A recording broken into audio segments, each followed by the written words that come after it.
সরকার তো রাজনৈতিক দলগুলোর কোর্টে কোর্টে বল দিয়ে দিয়েছিল। সরকার বলেছে এক সপ্তাহের মধ্যে রাজনৈতিক দলগুলো যেন ঐক্যবদ্ধ হয়ে তারা সমঝোতা করে সরকারকে জানায়। এখন পর্যন্ত আমরা সেই ধরনের কোনো লক্ষণ আমরা দেখতে পাচ্ছি না। আজকে বিএনপির পক্ষ থেকে বলাই হলো এক ধরনের যে জামাতের আহ্বানে বিএনপি কোনো আলোচনায় বসবে না, সরকারকে আহ্বান জানাতে হবে। আবার জামাতও বলছে যে এইটা বিগত আওয়ামী লীগ সরকারের মতোই ফ্যাসিস্টের মতো আচরণ। এই অবস্থা আসলে সমাধানের পথ কি?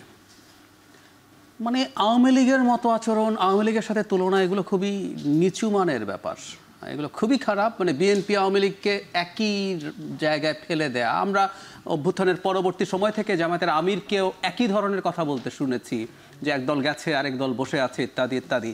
এই যে প্যারালালটা না, বিএনপির লোকজন আপনার তৃণমূলে নানান রকম অনিয়ম দুর্নীতির সাথে জড়িত আছে, আমাদের রাজনৈতিক দলগুলোর মধ্যে টলারেন্সের অভাব আছে, আমাদের দলগুলোর মধ্যে অগণতান্ত্রিক মানসিকতা আছে, কিন্তু আওয়ামী লীগের সাথে মেলানো এটা একটা অত্যন্ত বাজে মতলববাজি, এটা ঠিক না। আচ্ছা, এখন ঘটনা কি দাঁড়িয়েছে? প্রত্যেক দলের নিজস্ব রাজনীতি আছে।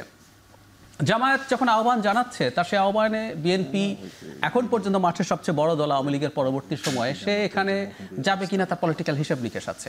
মানে জামায়াত আহ্বান জানাচ্ছে, সেখানে বিএনপি যাচ্ছে বা অন্যরা যাচ্ছে, এটা সে হয়তো তার হিসাব করেছে, তার পলিটিক্যাল হিসাবে এটা হয় না। ইনফ্যাক্ট সমস্যাটা শুরু হয়েছে আমি মনে করি সরকারের দিক থেকেও। সরকার যেহেতু নিজে একটা সিদ্ধান্ত এখন দেওয়ার পর্যায়ে এসছে, তারা 7 দিন সময় দিয়েছে তাদেরকে নিজেদের মধ্যে আলোচনা করার জন্য। মানে যারা মাসের পর মাস আলোচনা করে মধ্যস্থতাকারীদেরকে নিয়ে আলোচনা, মানে ঐক্যমত্য কমিশন তো অ্যাপারেন্টলি আসলে একটা মধ্যস্থতাকারী হবার কথা ছিল, যদিও মাঝে মাঝেই তাদের নিজস্ব স্টেক আছে, তারা নিজস্ব একটা পক্ষ আছে বলে মনে হচ্ছিল। সো সেটা হয় না। আপনি এক্সপেক্ট করছেন 7 দিনের মধ্যে আলোচনা করে এটা ঠিক করা যাবে, এটা হয় না। সরকার সম্ভবত যেটা, সে তার নিজের একটা সিদ্ধান্ত জানাবে, তার আগে একটা 7 দিন কথাটা আসলে স্পেসিফিক না। মানে ওনারাও, এবং আলটিমেটামও আপনি বলছেন আসলে শব্দটা এরকমও ছিল না। ওনাকে যখন বলা হয়েছে উনি বলছেন না, তারা এটা আশা করেন 7 দিনের মধ্যে হলে ভালো হয়, এই ধরনের কথা বলা হচ্ছে। সো একটু বেশি সময় লাগতে পারে, কিন্তু আমি যেটা চাই, এখন পরিস্থিতি যেই জায়গায় গেছে, পরিস্থিতি আসলে নিজেদের মধ্যে সমাধান করার কোনো রকম কোনো স্কোপ নাই।